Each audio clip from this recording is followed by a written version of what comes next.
আজকে শরীরটা এত বেশি খারাপ ছিল, প্রচুর ঠান্ডা লেগেছিল, সাথে কাশি। হাজবেন্ডকে গতকাল রাতে বলেছিলাম কাশির একটা সিরাপ এনো। সে সিরাপ এনেছে ঠিকই, একবার খাওয়ার সাথে সাথে কাশি ঠিক হয়ে গেছে, কিন্তু প্রচুর ঘুম পায়। ওই সিরাপটা খেলে একজন মানুষ মনে হয় টানা 2 দিন ঘুমাতে পারবে।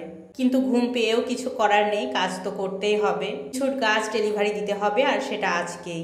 এই জন্য একটু রং চা খেয়ে নিলাম লিকার বেশি দিয়ে। এখন এই গাছগুলোকে প্যাকেজিং করব।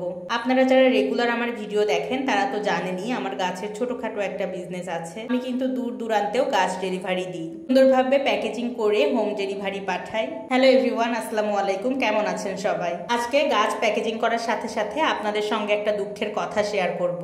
আগে জানতাম গ্রামের মূর্খ মানুষ বা যারা পড়ালেখা জানে না, যাদের জ্ঞান বোধ কম, তারাই মানুষকে নিয়ে সমালোচনা করে। কিন্তু এখন দেখছি যে এটা পুরোই উল্টা। মানে আমার ধারণাটা পুরোপুরি ঠিক না। অনেক বড় বড় ডিগ্রিধারী লোকও এখন পরকে নিয়ে সমালোচনা করতে অনেক বেশি পছন্দ করে। বিষয়টা খুলে বলি, আমার আম্মু যখন নতুন বউ ছিল, মানে বিয়ের পর আম্মু খুব একটা বেশি কাজ পারতো না। মানে হয় না, অনেকে এক হাতে অনেক কাজ সেরে ফেলে, কিন্তু আম্মু এরকম না। আম্মু আগে থেকেই টুকটাক হেল্পিং হ্যান্ডদের সাহায্য নিত। আর সবচেয়ে বড় ব্যাপার যেটা, আমার আম্মুর মনটা অনেক বড়। মানে সে মানুষকে দিতে, মানুষকে খাওয়াতে অনেক বেশি পছন্দ করে। দেখবেন কিছু মানুষ থাকে যারা কিন্তু কাজ করার জন্য মানুষই পায় না, আর কিছু মানুষ থাকে যাদের কাছে মানুষ সেধে কাজ করতে আসে।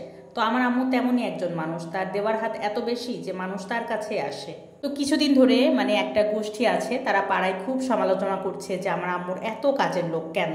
এর মূল কারণ হলো, মানে আমাদের বাড়িতে যারা আসে আম্মুকে সময় দেয়, তারা মানে ওই মানুষগুলো ডাকলে তারা যায় না। কারণ তাদের আর কি দেয়া থোয়ার হাত হয়তো বা অতটা ভালো না। তারাই বলে যে তারা অতটা দেয় না, মানে যতটা পরিশ্রম করায় তার থেকে কম পারিশ্রমিক দেয়। এই জন্যই মূলত তাদের হিংসা যে আমার আম্মুর কাছে কেন এত লোক আসবে, আম্মুকে কেন সবাই এত হেল্প করবে। তারা এভাবে সমালোচনা করে যে আমাদের বাড়িতে মানুষও 4 জন আর কাজের লোকও 4 জন। আমি এটাই বুঝি না যে মানুষ নিজের খেয়ে পরের পেছনে কেন এত সময় ব্যয় করে। এই সময়টা কি তারা তাদের নিজেদের কাজে ব্যয় করতে পারে না? যারা এই কথাগুলো বলছে আমি সবাইকেই চিনি, তারা কিন্তু মানে ওয়েল এডুকেটেড, মানে তারা বেশ ভালো মানে শিক্ষিত পার্সন। এবং তাদের মধ্যে একজন আছে, তিনি একজন শিক্ষিকা। তো একজন শিক্ষিকা হয়ে কিভাবে পাড়ায় পাড়ায় একজন মানুষের সম্পর্কে সমালোচনা করে, এটা আমি আসলে অবাক হয়ে গিয়েছি। কে কার বাড়িতে কয়টা কাজের লোক রাখলো, এটাও যে মানুষের মানে সমালোচনার টপিক হতে পারে, এটা আসলে আমার জানা ছিল না। কথা বলতে বলতে দেখেন আমি কিন্তু প্যাকেজিং এর কাজও অলমোস্ট শেষ করে ফেলেছি। ভিডিওতে দেখে মনে হয় যে কত তাড়াতাড়ি প্যাকেজিং হয়ে গেল, কিন্তু এই কাজগুলো করতে যে কত সময় লাগে, পাক্কা আমার প্রায় 2.5 ঘন্টা লেগেছে এই কাজটা করতে। গাছগুলো আজকে পাঠাবো হচ্ছে বরিশালে। আমার বাসা কুষ্টিয়া আর যাবে বরিশাল, মানে অনেক লং একটা ডিস্টেন্স।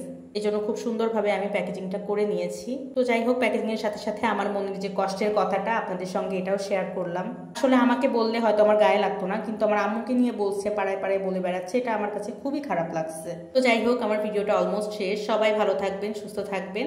Thanks for watching.